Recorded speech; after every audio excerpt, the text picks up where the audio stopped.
Hello everyone, स्वागत है आप सभी लोगों का कल्याण इंस्टीट्यूट यूट्यूब चैनल पे। हम इस चैनल के माध्यम से एनसीईआरटी अर्थशास्त्र विषय के संदर्भ में एक सीरीज की शुरुआत कर रहे हैं और इस सीरीज के अंतर्गत हम कक्षा 9 से कक्षा 12 तक इन सभी कक्षाओं के संदर्भ में विश्लेषण प्रस्तुत कर रहे हैं।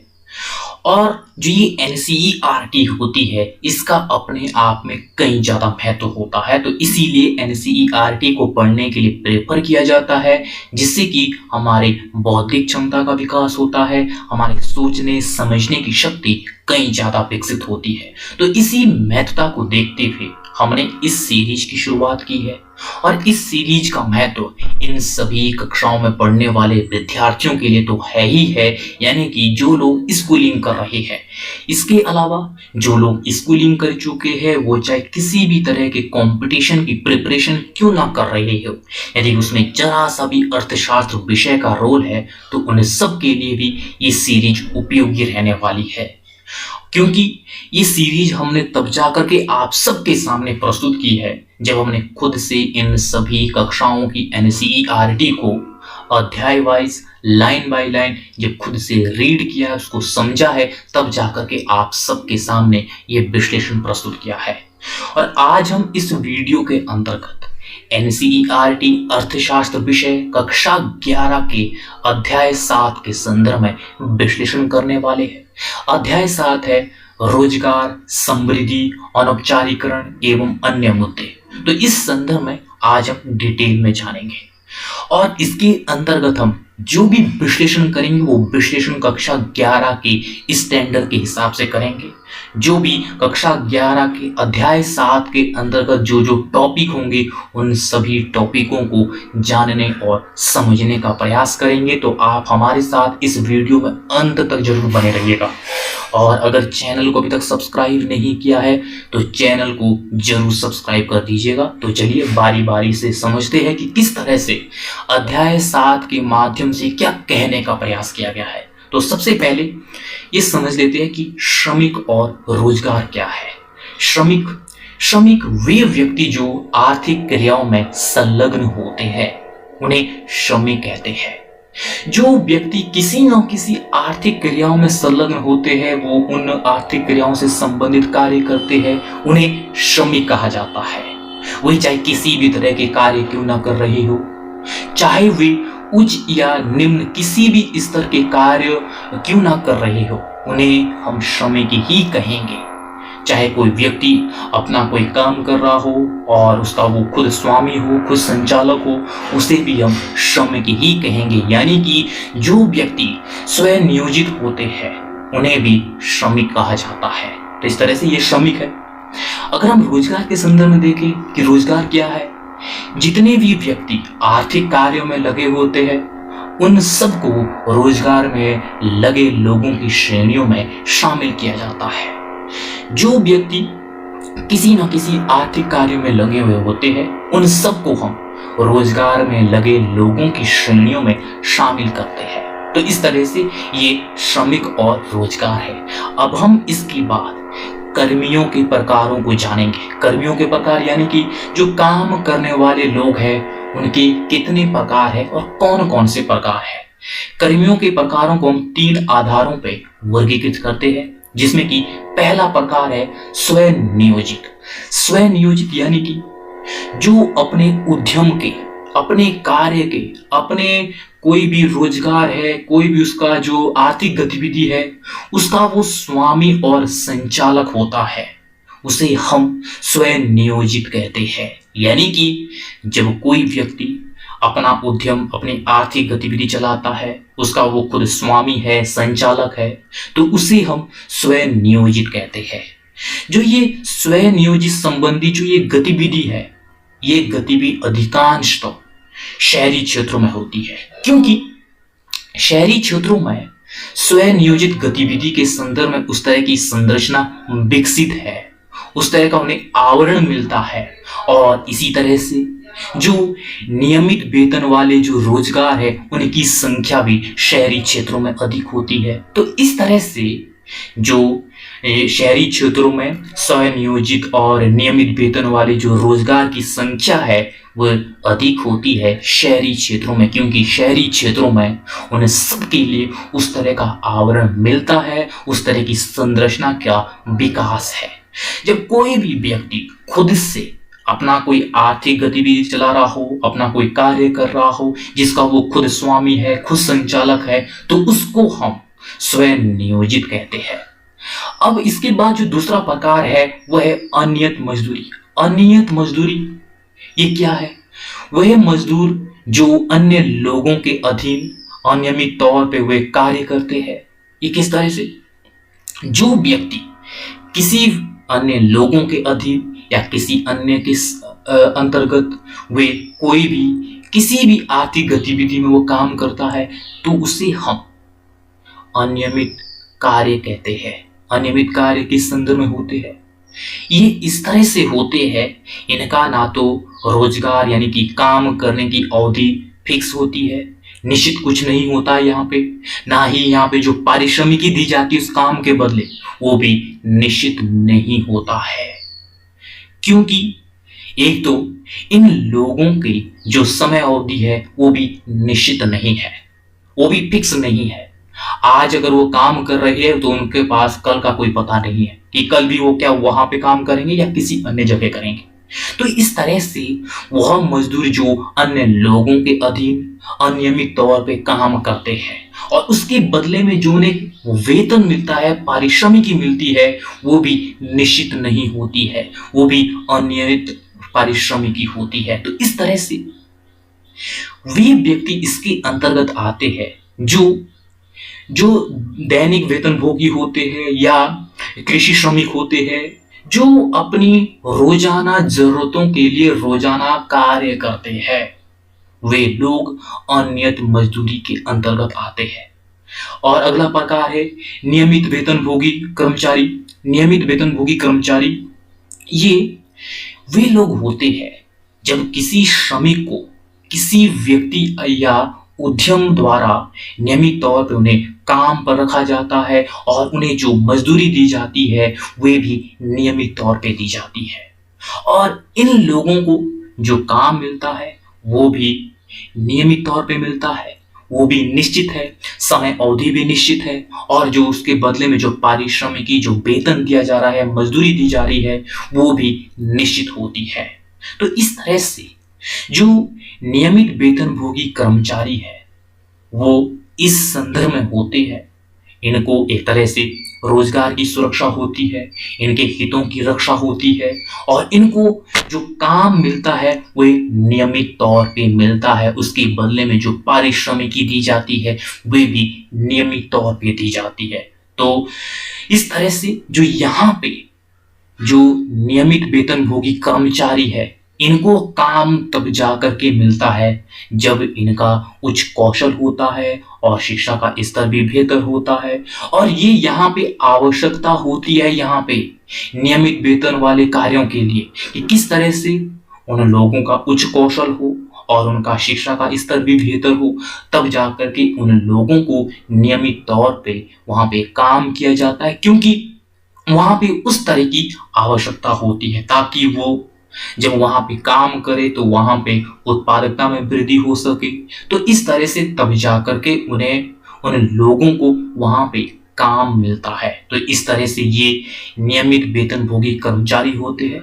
तो यहाँ पे हमने कर्मचारियों के प्रकारों को देखा है, यानी कि कर्मियों के प्रकारों को देखा है, जो काम करने वाले जो लोग होते हैं उनके प्रकारों को जाना है।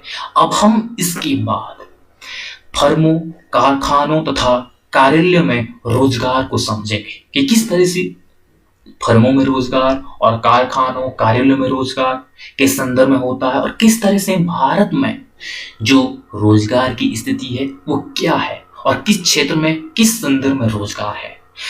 हमारा देश किस तरह से कृषि प्रधान देश है और अधिकांश आबादी हमारे देश की ग्रामीण क्षेत्र में निवास करती है, और जब अधिकांश आबादी ग्रामीण क्षेत्र में निवास करती है तो निश्चित तौर पर जब हमारा देश कृषि प्रधान देश है तो ग्रामीण क्षेत्र में रहने वाले लोगों की जो आजीविका का साधन है वो कृषि ही होगा।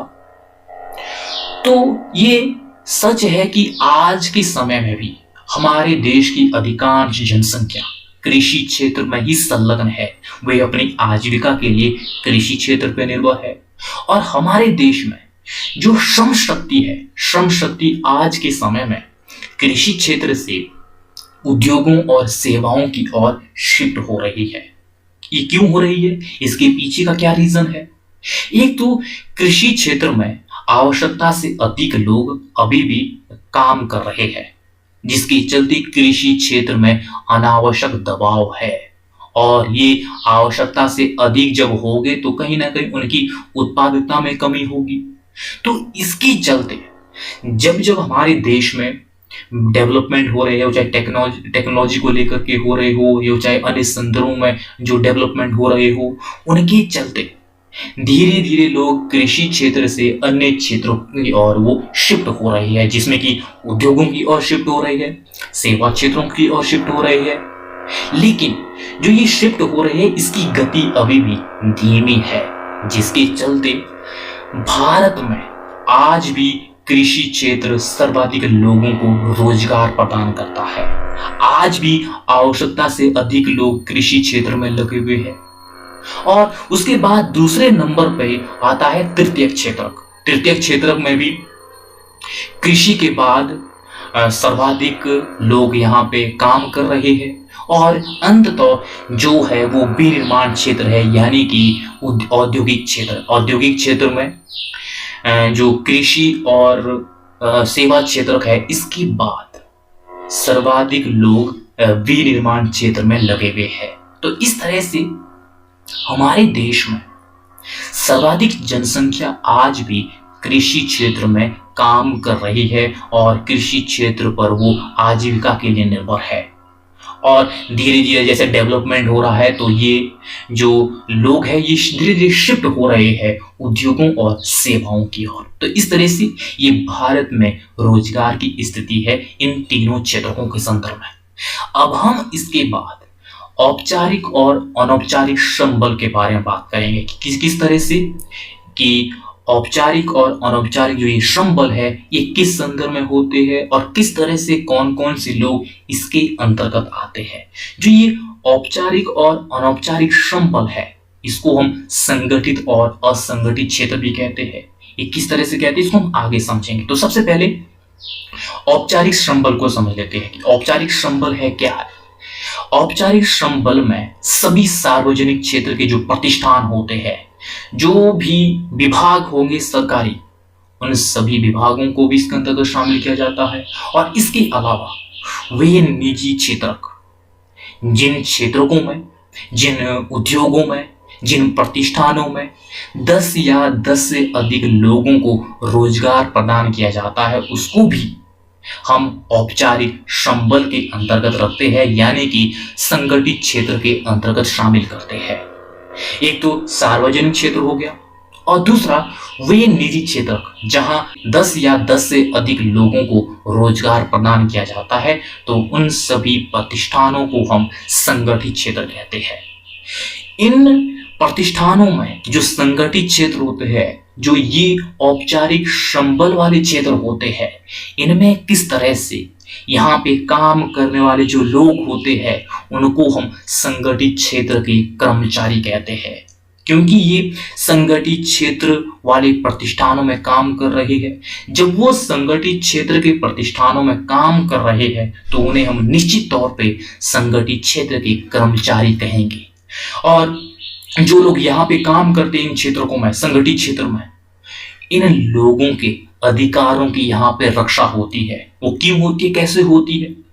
वो इसलिए होती है क्योंकि यहाँ पे इन प्रतिष्ठानों में, इन संगठित क्षेत्र के जो प्रतिष्ठान होते हैं, यहाँ पे श्रम कानूनों के द्वारा यहाँ पे काम करने वाले लोगों के अधिकारों की रक्षा की जाती है। क्योंकि यहाँ पे जो श्रम कानून होते हैं वो सभी लागू होते हैं, उन नियमों एवं अधिनियमों के तहत यहाँ पे काम किया जाता है, उनको फॉलो किया जाता है, जिसके चलते इन प्रतिष्ठानों में काम करने वाले लोगों के अधिकारों की रक्षा होती है। और एक चीज यहाँ पे और देखी जाती है कि जो ये औपचारिक श्रम बल है, इनमें किस तरह से संगठन होते हैं, श्रम संगठन होते हैं, जिसके चलते इन श्रम संगठन के माध्यम से ये लोग अपने अधिकारों के विरुद्ध आवाज उठाते हैं। ये लोग संगठित होते हैं, ये इस तरह से संगठित होते हैं ताकि उनके अधिकारों की रक्षा हो सके। जब जब कोई प्रतिष्ठान, कोई व्यक्ति इनके अधिकारों के खिलाफ कोई भी कार्य करता है तो उसके विरुद्ध ये संगठन आवाज उठाते हैं। तो इस तरह से ये संगठित होते हैं। तो इस तरह से ये औपचारिक श्रम बल है, यानी कि संगठित क्षेत्र है। इसके अंतर्गत किस तरह से हमने समझा कि सार्वजनिक क्षेत्र के अंतर्गत जो भी लोग काम करते हैं, और इसके अलावा वही निजी क्षेत्र जहां जो प्रतिष्ठान 10 या 10 से अधिक लोगों को रोजगार प्रदान करते हैं। अब हम इसके बाद अनौपचारिक श्रम बल के संदर्भ में बात कर लेते हैं कि अनौपचारिक श्रम बल है क्या है। अनौपचारिक श्रम बल, इसके अंतर्गत अनियमित तौर पे जो काम करने वाले श्रमिक होते हैं वे इसके अंतर्गत शामिल होते हैं। जो भी लोग अनियमित तौर पे काम करते हैं, जिनकी समय अवधि निश्चित नहीं है, जिनका वेतन भी निश्चित नहीं है, वे सभी लोग इस अनौपचारिक श्रम बल के अंतर्गत आते हैं, यानी कि असंगठित क्षेत्र के अंतर्गत आते हैं। अनौपचारिक क्षेत्र में कौन कौन लोग आते हैं?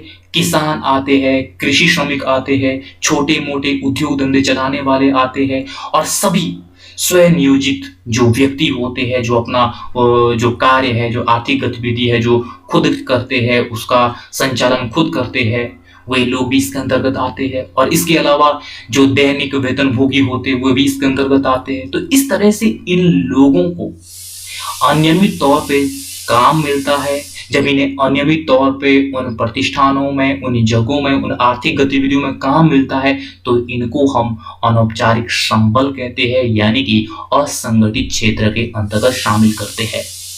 और ये जो असंगठित क्षेत्र है, इन असंगठित क्षेत्रों में काम करने वाले जो श्रमिक होते हैं, जो लोग होते हैं, इनके हितों की रक्षा नहीं होती है। ना इनकी हितों की रक्षा होती है, ना ही इनके अधिकारों की रक्षा होती है, क्योंकि यहाँ पे इन क्षेत्रों में जो श्रम कानून है, श्रम कानून भी लागू नहीं होते हैं। उनके इसके चलते उनके हितों की रक्षा नहीं हो पाती है। तो इस तरह से इनके यहाँ पे सुरक्षा नहीं होती है और इन्हें काम से कभी भी निकाला जा सकता है।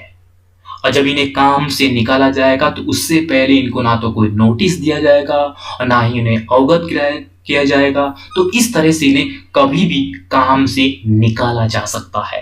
तो इस तरह से ये अनौपचारिक श्रम बल है, यानी कि जिसे हम असंगठित क्षेत्र कहते हैं।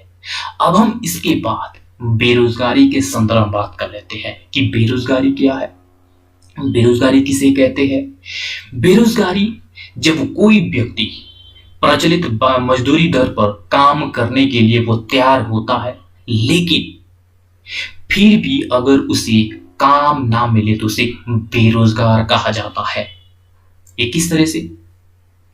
जब कोई व्यक्ति वह रोजगार की तलाश में जाता है और वे लोग जो बाजार में उस कार्य के लिए जो मजदूरी तय है, अगर वो उस मजदूरी पर भी वो काम करने के लिए तैयार है, फिर भी अगर उसे कहीं भी काम नहीं मिलता है तो उसे बेरोजगार कहते हैं।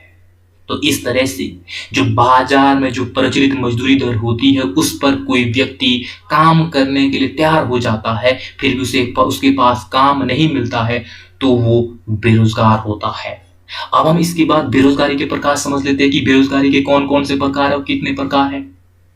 बेरोजगारी के प्रकारों में सबसे पहला जो प्रकार है वो है छिपी हुई बेरोजगारी। छिपी हुई बेरोजगारी यानी कि ये ऐसी बेरोजगारी है जिस आर्थिक गतिविधि में, जिस कार्य में आवश्यकता से अधिक लोग काम कर रहे हैं, जो ये आवश्यकता से अधिक लोग जो काम कर रहे हैं, इसको हम छिपी हुई बेरोजगारी कहते हैं। ये किस तरह से? माना किसी कार्य में 3 लोगों की आवश्यकता है, लेकिन यहां पे 5 लोग काम कर रहे हैं, 2 लोग अतिरिक्त काम कर रहे हैं। तो यहाँ पे जो ये दो अतिरिक्त लोग हैं, अगर हम इनको हटा भी दें फिर भी उत्पादन में कोई प्रभाव ना पड़े, तो जो ये दो लोग हैं इसको हम छिपी हुई बेरोजगारी कहेंगे।